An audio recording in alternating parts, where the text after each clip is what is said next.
Good evening. Welcome, everyone. My name is Sarah Audsley, and I am the Writing Across Media Facilitator at Vermont Studio Center, which means I have the extreme pleasure of managing the writing program at Vermont Studio Center. If you're not familiar with VSC, a bit about us: we are located in northern Vermont in the rural town of Johnson, and we are a year-round international residency program for visual artists and writers. Our beautiful campus is bisected by this lovely river called the Gihon River, and all the writing studios are in the Maverick Studio building, and they're oriented looking out over the river. This time of year, well, actually we're down to bare ground. It was 50 degrees today, and there's no snow. It was very bizarre, and I really was dressed very inappropriately. And that is all to say, because I'd like to orient you to the place of where Vermont Studio Center is located, and take the time to recognize that we operate on land that has long served as a site of meeting and exchange for Indigenous people for thousands of years. And where we are located, it is the traditional unceded territory of the Abenaki people. And we honor, recognize, and respect these peoples as the traditional stewards of the land and waters on which we gather. All right, well, I had the pleasure of meeting Joy in 2019, and we both said that feels like a very long time ago, but I wanted to introduce our reader tonight, and I wanted to let you all know that this is the last of a year-long reading series called The Writers on the Rise, which was generously sponsored by the Rona Jaffe Foundation. Thank you, Rona Jaffe Foundation. And The Writers on the Rise is a spotlight reading series designed to uplift and amplify the diverse talent of a wide range of voices and creative visions. And it's been such a pleasure to curate this reading series over the course of the year. And it's really fun to bring Joy in as our last reader to close out this series. So Joy Baglio is a speculative literary fiction writer living in Northampton, Mass. Her stories have appeared in Tin House, American Short Fiction, the Iowa Review, Gulf Coast, TriQuarterly, SmokeLong Quarterly, and elsewhere. Her work has received fellowships from the Elizabeth George Foundation, Yaddo, the Vermont Studio Center, where I had the pleasure of meeting her, and the Speculative Literature Foundation, Martha's Vineyard Institute of Creative Writing, and scholarships from Loaf and the Sewanee Writers Conferences. Joy holds an MFA from the New School and is the founder of the virtual literary organization Pioneer Valley Writers Workshop. She is at work on a short story collection and a novel about ghosts, which I'm really excited to hear more about in the question and answer session. And without further ado, I'd love to turn over the Zoom virtual floor to Joy. Thank you so much for being here. Joy, you're up. Thank you so much, Sarah. Thank you. I'm so happy to be here. And yeah, I can't thank you enough for inviting me here, and just thank you to Vermont Studio Center. My residency there was just magical and felt like a portal into the most ideal place I could imagine. And thank you, everyone here. Thank you so much for being here. I want to thank you all individually, but I just, the people I'm seeing here, like Kate, Kathy, Mary Ellen, so many PVWW folks and Western Mass people. Thank you, Erica. John, thank you all. I keep going, but I just know I see you all. And I'm so glad you're here. So I'm really excited to talk more about my novel and my work in general, but I'll start with what I'm just going to read. And it's something I haven't read. I've only read it one other or two other times now, but it's a story that I have forthcoming in the Missouri Review. And I'm especially excited to read it tonight because I finished it at Vermont Studio Center, and it pretty much was what I was working on when I was there the whole month. And it's a story that when it came to me, it was sort of like a whirlwind, and it just had a lot of, the voice kind of grabbed me, and this character, this very kind of absurd character grabbed me. So you'll see what I mean in a second. But without further ado, I'll read and then we can talk after. It's called They Could Have Been Yours. It's 8 a.m. on a Monday, and I'm curled in bed, eating cereal from a plastic bowl and browsing the site, indulging a secret, bitter part of myself that likes to keep tabs on the past. I'm used to seeing every type of announcement, but there's something about Jay's engagement post, something I hadn't expected, that pricks me like a tack. Perhaps it's that no one wants to see a former lover happily engaged, especially not first thing in the morning. Or maybe it's the constant commenting of mutual friends, continually pushing the post to the top of the feed. He has a beard now and longish hair, still attractive, but in a cusp of middle age kind of way. He's wearing angular sunglasses and grinning, arms around a petite rabbit-faced brunette, the ring on her finger thrust into the foreground like a small glittery moon. Of course, I don't care that much, but it irks me just a little, just enough to text my sister. She'd once written him a scathing email defending me during the final fallout, though she responds quickly, as she does with all drama, unimpressed. Let it go, she says. I dump the remains of my cereal in the sink, troubled that this small sliver of past has managed to faze me, and head out to work. I'm a lawyer at a top firm in the city, and on my lunch break, I check the site just to see how many likes Jay's post has tallied, and I don't believe what I find. T, a dancer with whom I'd had something complicated and illicit, is strangely also getting married. I feel the tack prick harder than this morning, because with T, there had been something abyss-like that might have swallowed me had he not left me first. You're not going to believe this, I text my sister. T2. T what? Engaged. Stop, she texts. I know it's a dangerous spiral. Obsession, memory, regret, logging on more and more. But I'm eager to check on both posts, to torture myself again, to see the announcements mute and beaming with their growing trains of congrats and so happy for you and gorgeous couple. On the morning of the next day, while still in bed, unready to face the world, I'm thrown yet again. N, a coworker from my former law firm, whom I dated in the tempest of my first legal battle, who'd once told me if it were going to be anyone, it would be me, has popped the question to a smiling, round-faced woman in large glasses on the Great Wall of China. And I'm staggered to see that under N's post in the feed, L, whom I met at a bartending class in Chelsea, the same fall I quit art and applied to law school, has announced his engagement to a folk musician he met on an ayahuasca trip in the Peruvian jungle. At work, I tell several coworkers, like a third of my exes are suddenly engaged. One looks up from the copy machine, laughs. That's what happens. It's life, says another, a girl of unbesmirched modesty who, despite this, has a voice like a stone in your shoe and is engaged herself. Then, without looking up from the computer, just block them. Her desk borders mine, and I've spent the last week noticing all the details of her ring, which, since I'm to her left, I see quite frequently. When I'm home, I arm myself with a pint of Jack Daniels that I swig right out of the bottle, sit on the sofa, and log on. I will block each of them as permanently as I can, wipe each swiftly from my news feeds, though I'm not prepared for what I find.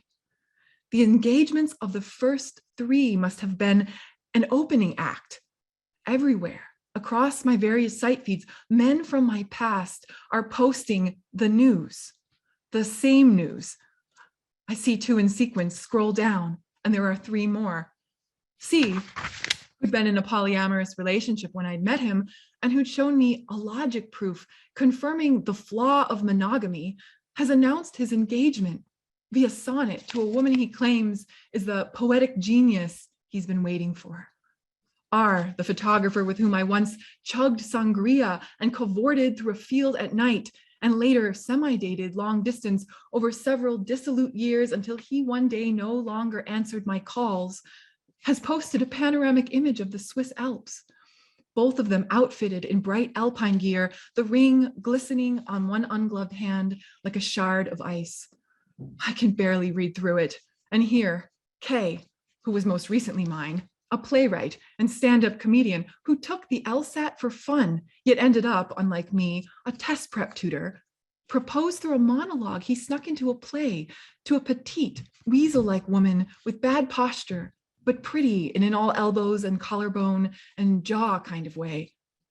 But there's one that stops me, drives the pin so deep I let out a sound. It's the last one I see, the one I loved most, the longest, for almost 5 years before law school, when I had wanted to be an artist like him.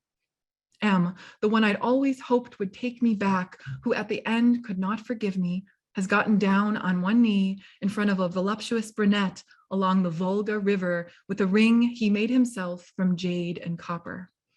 Their posts appear hours, in some case minutes apart, as if they have somehow conspired to release them all this evening. My fingers swipe and scroll in silence, back and forth between all of them. After a few hours, the bottle of Jack empty, I stand, stumble through my apartment like the survivor of a quiet war. All week, I'm restless. I notice with irritation the couples on the train slouching into each other's seats, the smiling, texting teens so easily flowing in and out of singleness. But worse than the men and my memories is the persistence of the women. They've merged into a single monolithic presence in my mind, a fusion of all the qualities I lack, occupying the same role I did, just at a different point in time. Of course I look each up, stalk her, learn everything I can, but that's hardly the point. I want to know who they really are.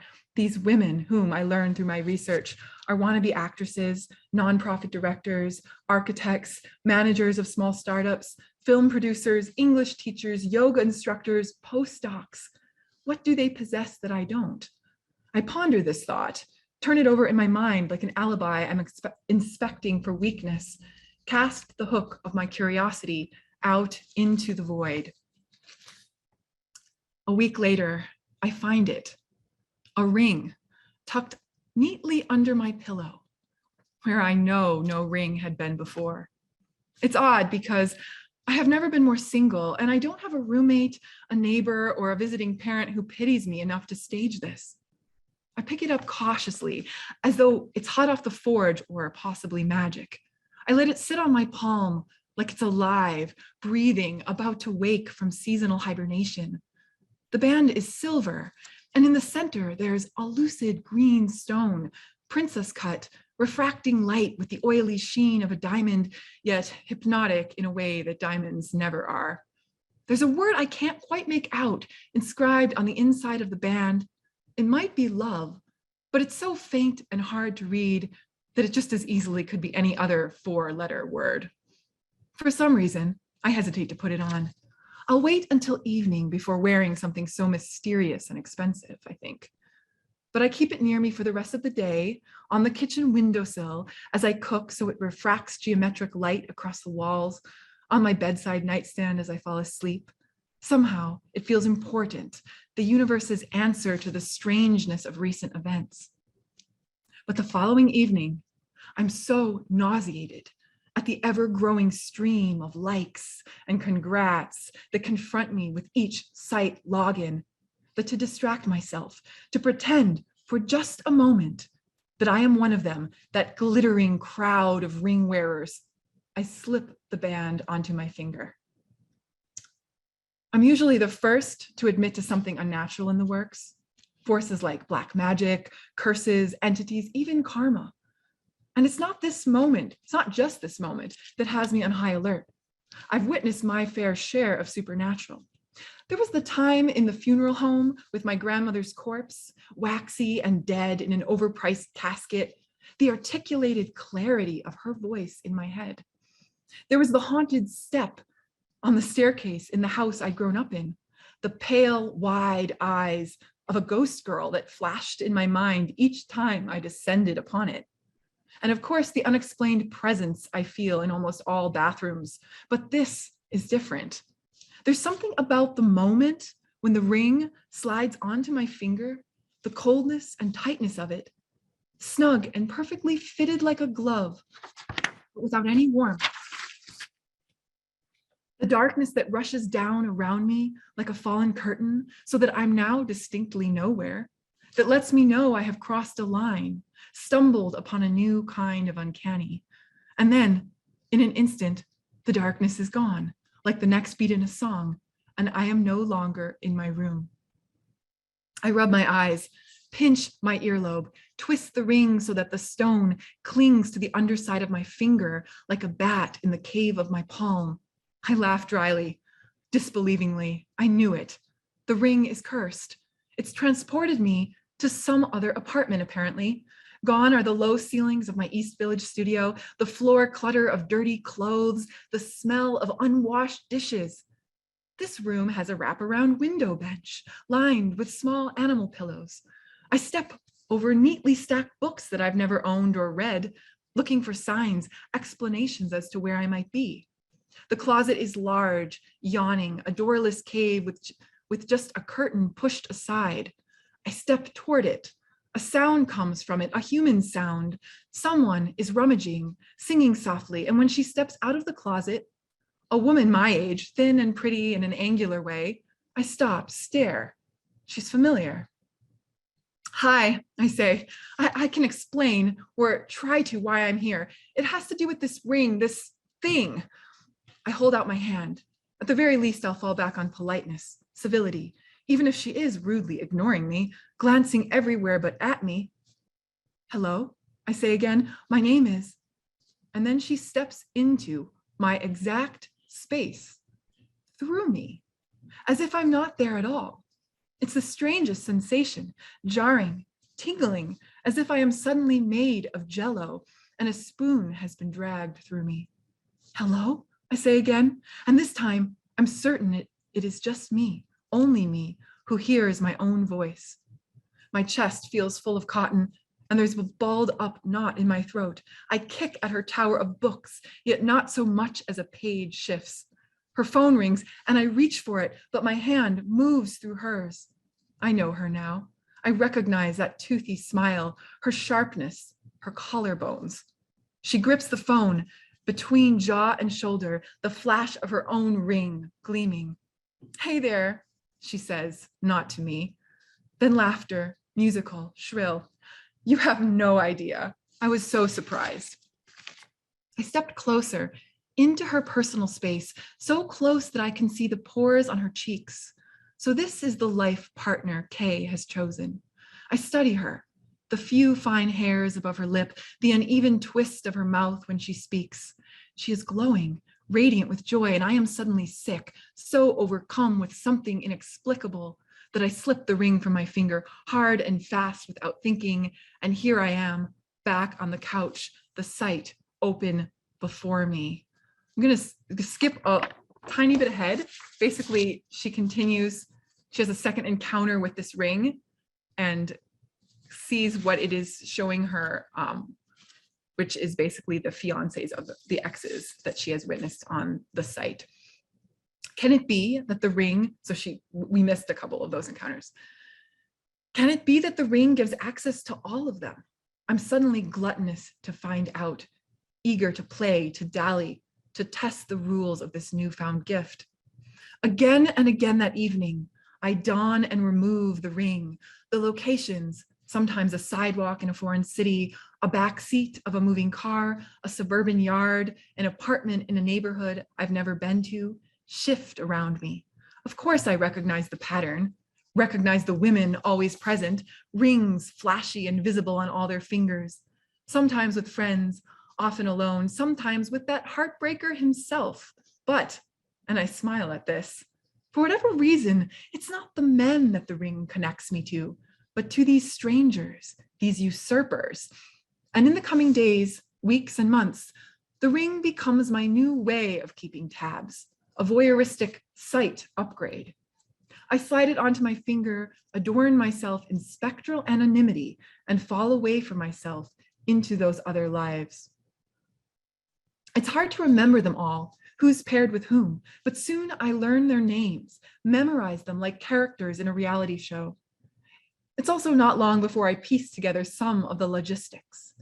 The ring is not purely random in its transportive ability, but seems to function on some kind of casual shuffle, cycling between all 11 women in order of when the corresponding man exited my life.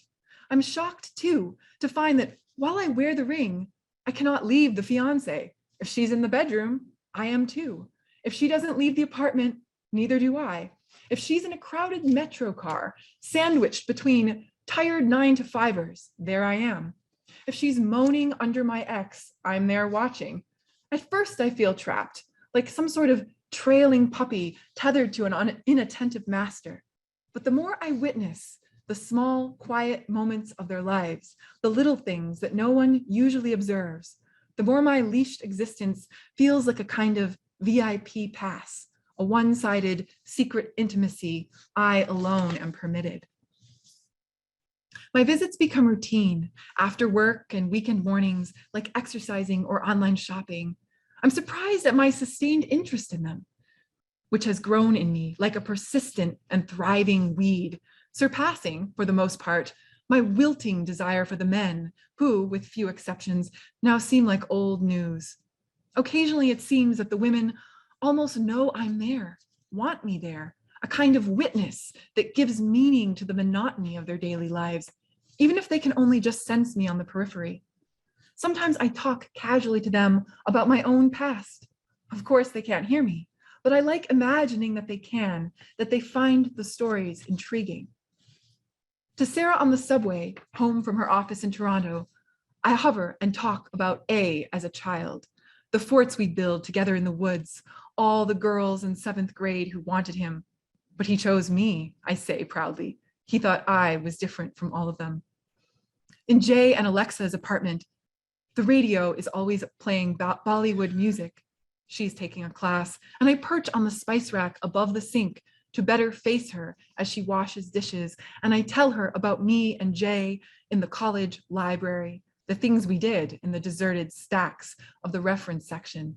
When the beat picks up, I jump from the spice rack with the spring of a ghost cat and shake myself to the music. She stops, hands submerged in the sink, almost listening. But when I visit Katrina, M's fiance, with the jade and copper ring, all of my levity is gone, and I'm overcome with a deep envy, a sense that she has stolen what could have most easily been mine. She's a high school teacher, usually more tired than the others, and often my after-work visits to her are occupied by hours of grading. The night I first whisper in Katrina's ear, she's sitting on the couch with her laptop grading papers. I don't have anything great to say, but I settle on a recipe M's mother once gave me, a sweet potato coconut curry that he particularly loved. Unlike the others, I'd rather not talk about M, even though I know she can't hear me, even though I have so much I could say. Still, I float close, my mouth right at her ear, and I recite the recipe over and over, fast like a tongue twister. She looks up from her computer, looks around the room, not alarmed or anything, but as if a breeze has blown in from somewhere and she might get up to close a window. I chant it faster and faster, louder and louder, until in my own bubble of invisibility, I'm screaming the words, and then something miraculous happens. She tilts her head as if listening, then types the first ingredient into the open Word doc, then the second, then the whole list, and I stop suddenly scared that the rules are changing on me. And what does it mean that she's now aware of my presence? I take off the ring. The next time I'm there, they are eating that very dish, and M is gushing to her how this is his favorite, asking how she knew. I hover around them, watching. There's a secret smile on her lips, and later, as she washes the dishes, she turns her head up to the window, mouths the word, "Thank you." And I realize this gratitude can only be for me. I think there must be some secret in speed, in saying the words very fast, like the blueprint of sound itself, an energy that can slip between the beats of awareness more easily. I ponder this all day at work, where I have fallen behind but have managed to keep up an appearance of progress. That evening, I practice speed talking with the others, though their ability to perceive me is blunted and weak. And finally, defeated, I remove the ring, return to my body. There is something else I am beginning to notice. It's harder and harder to remove the ring. This last time, I struggled with it fiercely for half a minute.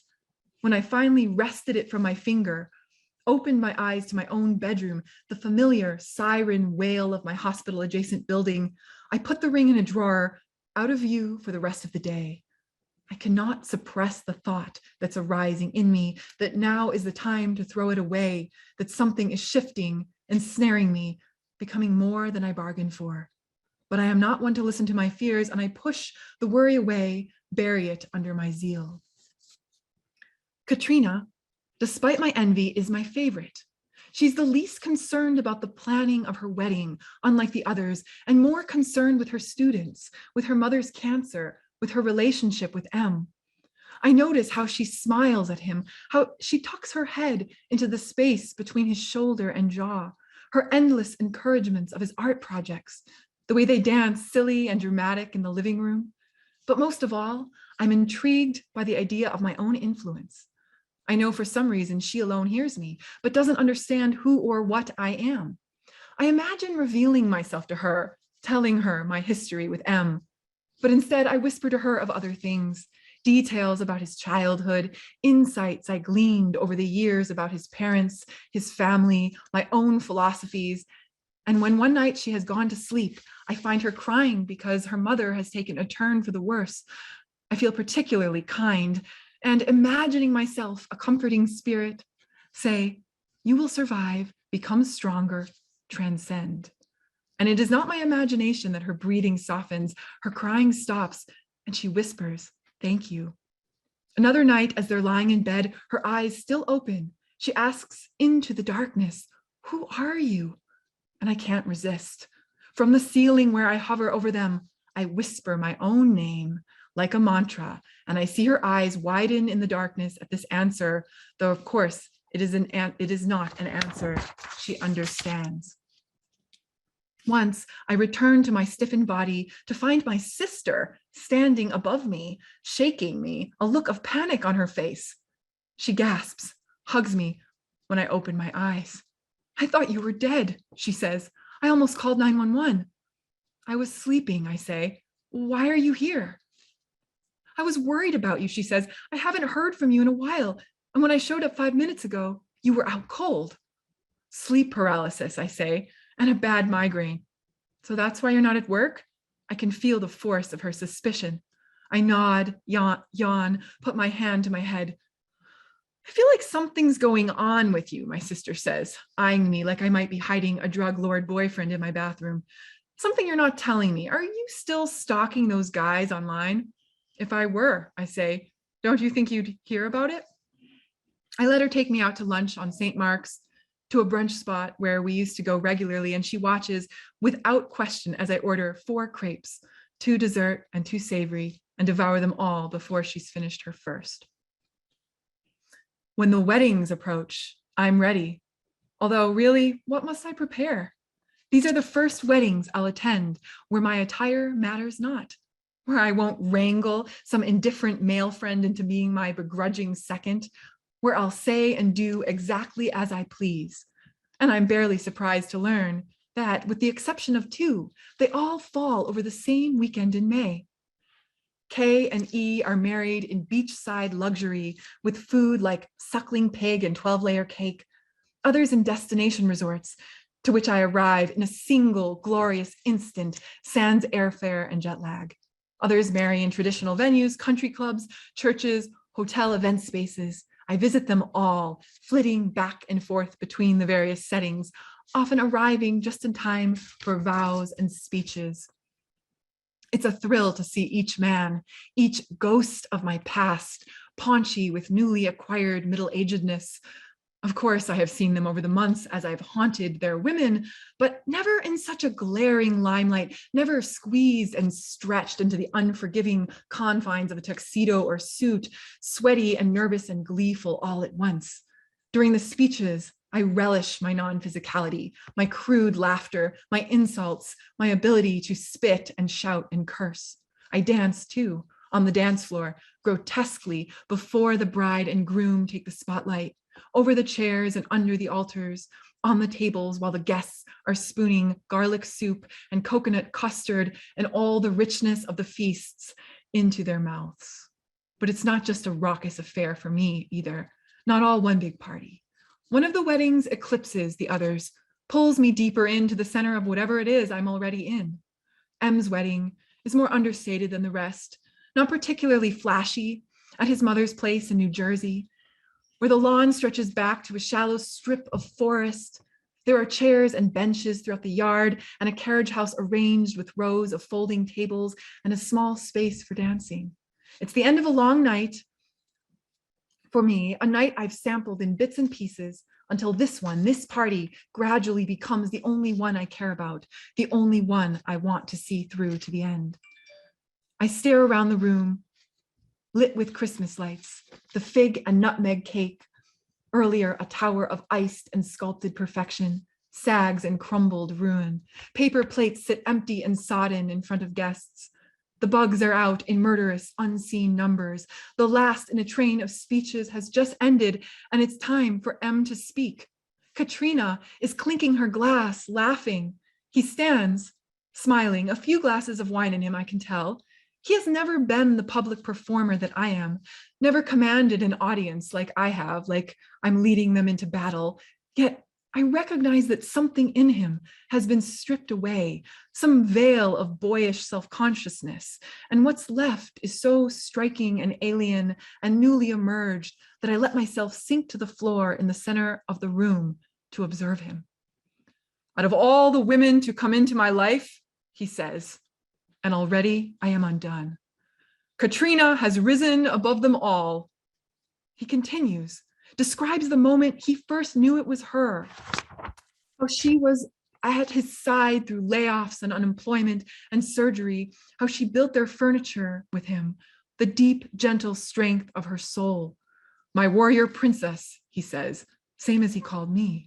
Even his laugh is the same as when he was mine. There are so many things the same and so many things enticingly new that for the briefest of moments, I think that maybe I am Katrina. Maybe this is all for me. It's my wedding. I am marrying M the way we both wanted, the way it was supposed to be. Thank you all, he says, coming to the end. And I realize he has been speaking this whole time. You have all, in your own way, helped us to find each other. We are eternally grateful. He's staring out into the room of faces, looking right at me, it seems. When he sits down, I float over, hover near them, between them.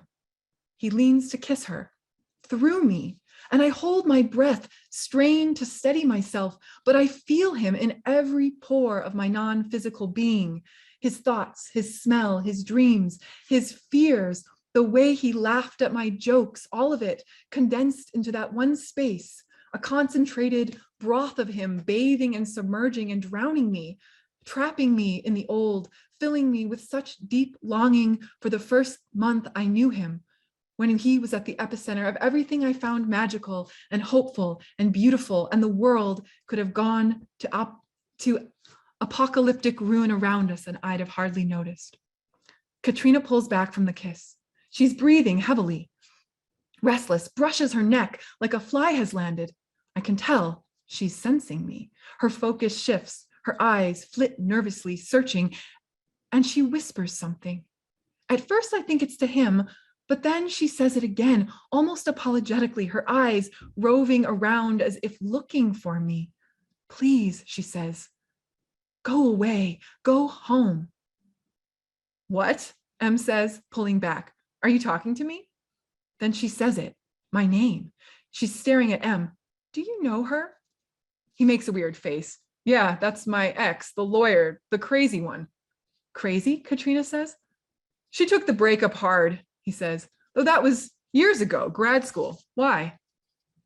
It is not just grad school, I want to say.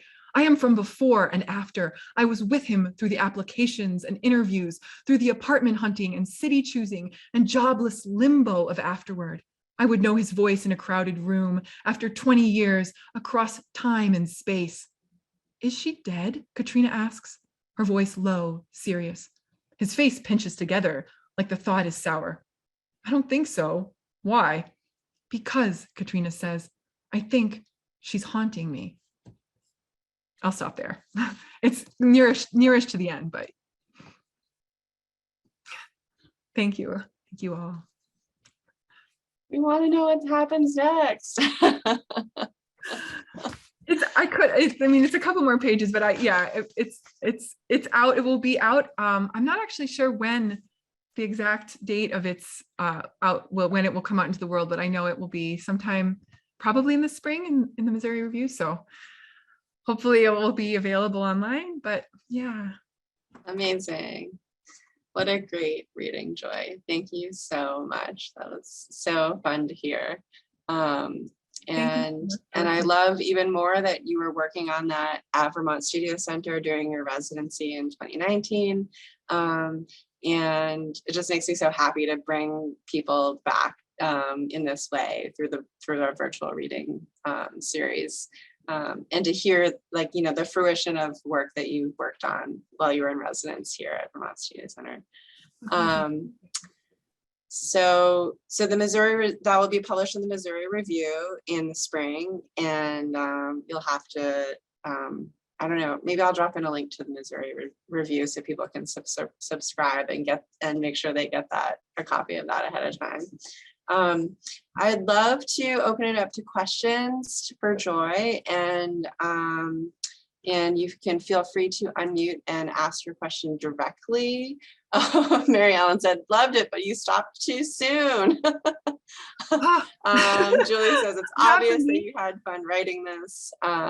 John says he needs to know the ending. Fantastic story, wonderful reading. And many, many accolades are blowing up the chat. So if you have questions, I don't think Joy is gonna give us a spoiler. I don't think she's gonna tell us what the ending, what happens in the end. But oh yes, so let's see, Kathy, if you have a question, you can feel free to unmute and ask it directly to Joy. We are recording this. I'll just ask. Oh, great. Joy, when you were just introducing the story, you said that it came to you like the voice of the narrator was the first thing that got you writing. And could you talk a little bit more about that? About Sure. Like, what were you hearing or what were you seeing about her that got you going? Yeah, I love that question. And Kathy, so nice to see you on. I think this is the first time I've met you on Zoom. So wonderful. Thank you for coming. Yeah, the voice really grabbed me, and it's actually a very different voice from a lot of my other stories, and I kind of loved being in it because it did feel so powerful. So I'm actually selfishly trying to tap into it in different things, wondering if I can kind of like milk the voice a little bit. But I think it was partly the inspiration of the story coming from this place of noticing social media and just like the absurdity that is social media. And like, we are friends with these people that we have known for years. And it's great in a way that we can keep in touch with so many people that were part of our life so long ago. But it's also this very absurd thing to me that you are seeing these personal announcements and kind of messages and posts from people like about their breakups and about their engagements and like all of these personal things from someone that you haven't talked to in like over a decade. So I was seeing some of those posts come in and just kind of being like, wow, this is an absurd thing that we have this window into these lives. And the voice was connected to that observation of imagining a character. What if a character wasn't over these people? Or like, what if a character, like kind of how that window could lead to obsession and how it could lead to almost like just a ramping up of voyeurism, which is essentially what social media is. And the voice felt very, I don't want to say aggressive, but there was a little kernel of kind of like aggressive, like she's a lawyer. And so I kind of wanted this quality that the that the protagonist was very much on the offensive, or like she was kind of like like very active in her, even though interestingly the story is passive in that her body is not actually the one, like this is happening through this sort of ghostly connection, and she's not physically in the room with her fiance's exes, or her ex's fiancés. So there was something about social media, about that absurdity, something also about this character that might be very much obsessed and on the kind of prowl, or like on the offensive rather than a more passive defensive character that really kind of propelled the voice. And it was really fun. I think it probably tapped a little bit into my own obsessiveness too. Like writers in general, I think, can get obsessed with things. But thank you for asking that. Thanks, that was great. Thank you. So yeah, I love what you're saying, Joy, about the impetus to write about the obsessive nature of someone, especially like refreshing your feed on social media, because I've done that. Anyway, from the chat, John asks, could you tell us a little bit about the story collection that you're working on? And also, I know you're also working on a novel, so I'd love to hear about both of your projects, if you'd like to share, whatever you'd like to share with us. Yeah, I would love to. The novel feels a little more nebulous and swampy in terms of talking about it, but I'm happy to try. So the story collection, I've been writing stories so much longer than I've been working on a novel, so that feels like more like safe territory. But I have it's sort of, I wouldn't even say almost done. I'm still very much working on a lot of the main pieces for it. But this story might be I'm thinking it could be the title story. It feels kind of central in terms of embodying some of the repetition. Like a lot of my stories tend to have often an element of like repetition or escalation. They tend to also maybe have some obsession. And definitely like the magical, the kind of absurdity, taking absurdity to an extreme. So that is what I would say about what ties the pieces together so far. But other than that, it's very much a evolving collection. And my novel, I feel like I'm so in the weeds with my novel that it can be hard to talk about. So I won't say too much about the actual story, but it is a ghost story, which is how I actually think of this story, as like kind of the story I read, an inverted ghost story. But my novel's an actual ghost story, and there's many ghosts in it, and it spans actually quite a long period of history. And I guess I'm really fundamentally kind of exploring like death and possibility of like an afterlife, but without trying to go too I don't know, that feels like a very swampy thing. Again, I'm using that word again, but like to explore, like I'm aware of the difficulties in portraying some of the stuff I'm portraying. So but yeah, I'm interested in sort of in hauntings. I'm interested in what haunts us, how we're haunted, all the different possible ways that someone can be haunted, or what does it even mean to be, what does haunting mean, or what are ghost stories for? I proposed an AWP panel that will be, if there even is an AWP this spring, but it will be on ghost stories, the literary ghost story. Kelly Link is joining us for it too, and some other wonderful writers. But yeah, I'm very much thinking about like haunted fiction. How can I kind of, yeah, write to all of those ideas? Have you read Laura Vandenberg's new short story collection that came out, I think it was like last year, called I Hold a Wolf by the Ears? I haven't read it yet. I love her work. That one is on my list with many other things, but yeah, no, I know I feel like the way that you're talking about your collection and its obsessions, I feel like it's very, do you have a preference of working in first person or third person, or how are you thinking about point of view? Is point of view something that you're that you're navigating within the assembling your collection? Yeah, I'm actually glad you brought point of view up, because it's so hugely fundamental to the voice, I find, for me to like kind of tap into the right voice. And I actually wrote parts of my novel in second person because of the way it felt more connected to, I don't even know what that voice is actually. And sort of back to what Kathy asked, second person was how I originally wrote this story. They could have been yours. And I can't believe I forgot to say this, Kathy, but second person, writing in second person was part of how the voice kind of came to me. So I have played around with in my novel in writing parts in second person to try to tap into the same immediacy that I feel like that kind of triggers in me. It just calls up this immediacy, and it seems connected in me to like a more raw voice. So I played with that. I've written parts in first person because I just kind of let that fall away when it starts to get ridiculous. And I've written parts in third person, just sort of experimenting. So there are parts of my novel in many different points of view, but I do feel like that is probably going to be one of the last things I fine tune, is like really which of these should it live in? And there's different parts that function better in one point of view or another. And I'm just this messy writer with point of view, in that I am constantly experimenting with how the voice what lens should the voice come through.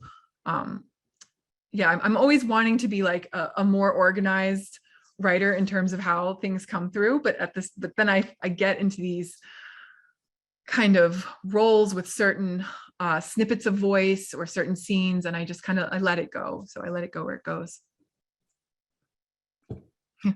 Thanks for sharing that. Yeah, point of view is so much fun. And I'm primarily a poet, but I read tons and tons of prose, and I love alternating points of view and considering like what you can do with close third versus second person versus first person, and all of those choices that we get to make as writers is one of my favorite parts of talking about craft and geeking out about craft.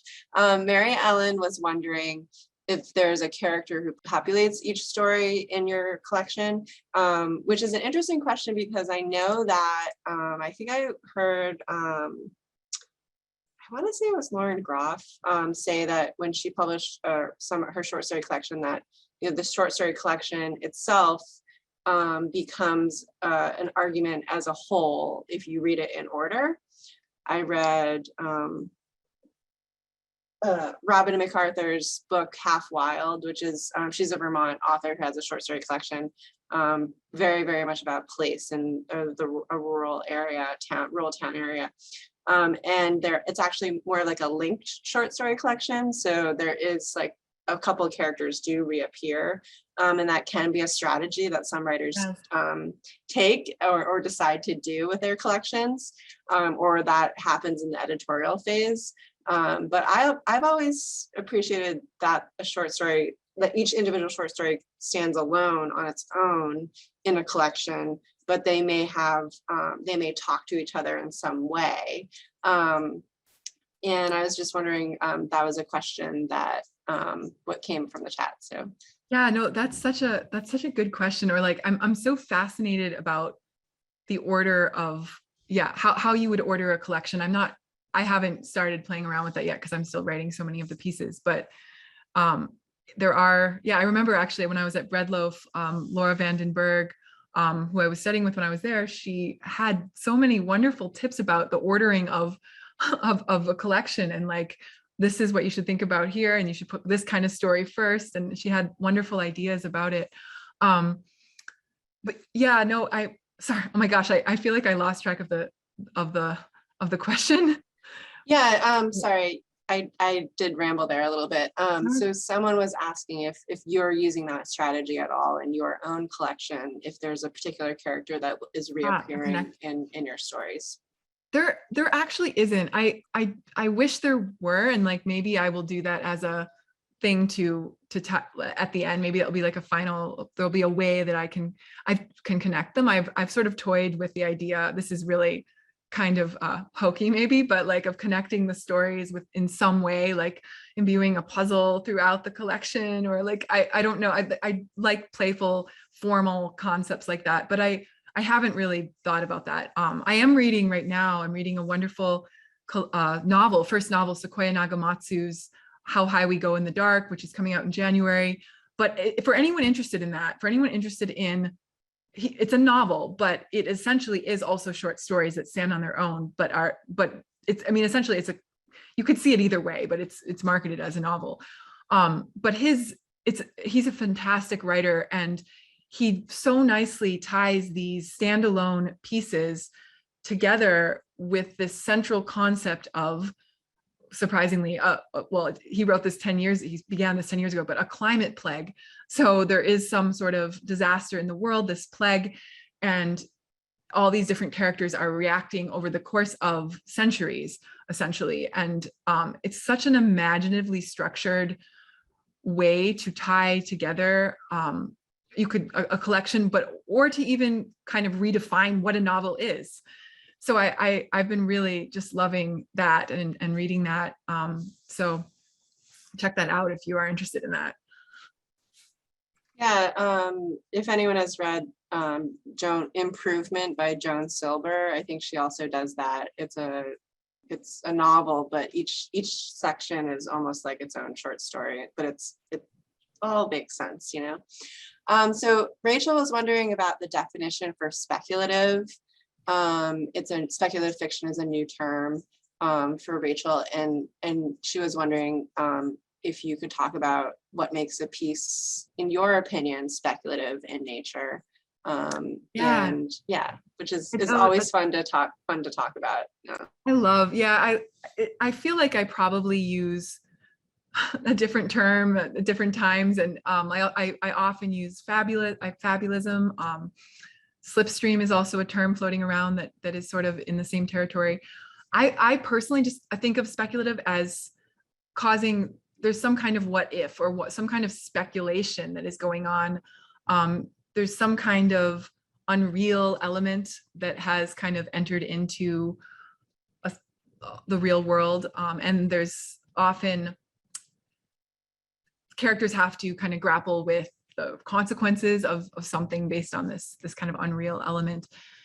So yeah, it's very different from magical realism, which obviously tied to more the historical writers of South America in that time period.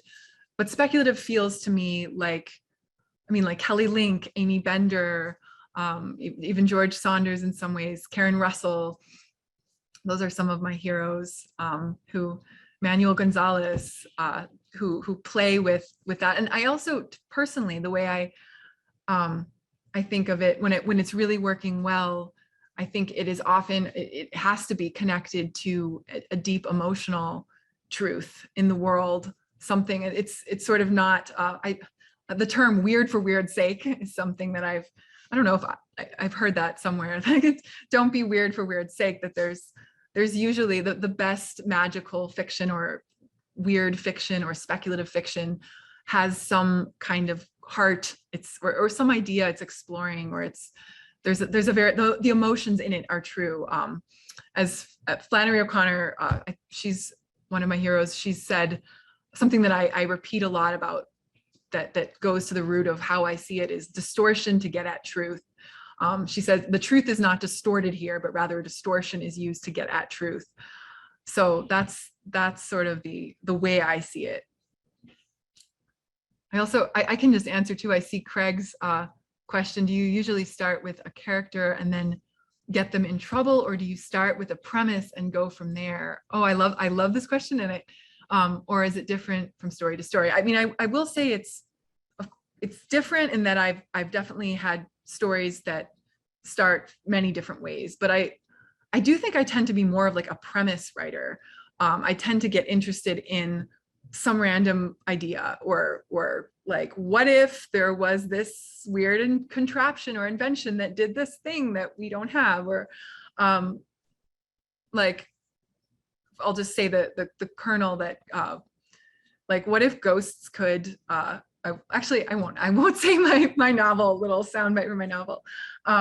but basically, yeah, that even my novel has started with that kind of concept. And it's something that I've worked, I don't tend to be a writer that focuses on character, even though I get interested in the characters after in many ways, or by trying to kind of very consciously like get to know them, but they often come after the situation. Thank you so much for fielding those questions, Joy. I love hearing about your process. I loved hearing your story that's forthcoming. Very cool. Well, Joy, I'm really excited. Are you shopping your book? Do you have an agent? Are you hoping? I have an agent. He's wonderful. He just sent me a Christmas card saying, well, let's sell your novel in 2022. So I'm like, oh, that's so nice. It's sort of such a wonderful vote of confidence. But yeah, no, he's great. And I haven't showed him anything yet, but I will. Just knowing he's kind of waiting is inspiring for me to done. But you know, it is such a long process. It takes so long, and like obviously we want like our first book to be a thing that is sort of really ready. So I'm trying to just ignore those voices. Or I know that it's very common for that, you know, the short story collection, and then moving from the short story to the novel is another leap. And considering structure, like you know, it's just more, you know. So I'm really excited. I can't wait, and we're all going to be really excited to see that in the future. So thank you, Sarah. And I'm excited about your work too. Congratulations on your, I know you have had really cool things happening. I'm getting close. I'm getting really close. So I'm also going to give myself a break and let it take the time it takes. But getting nice nods of getting close, being a finalist or a semi-finalist means that I am getting closer. So yes, definitely. So everyone, if you're a writer in the room, please feel free to enjoy all of our virtual VSC events, recordings of craft talks, lectures. Thank you everyone for coming. It was such a pleasure to be together in this way. Thank you all. And Joy, I'm excited to see you again. I hope that you are able to make your way back to VSC at some point. It's on my to-do list, Sarah. I'm going to be applying again.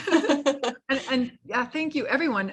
VSC, Vermont Studio Center, they're just wonderful. So keep them on your radar, check out what they're doing, and go to their events and virtual events and apply for residencies. Thank you so much, everyone. Just so wonderful seeing you. It really means a lot that you came. Thank you so much, everyone. I hope you have a great evening.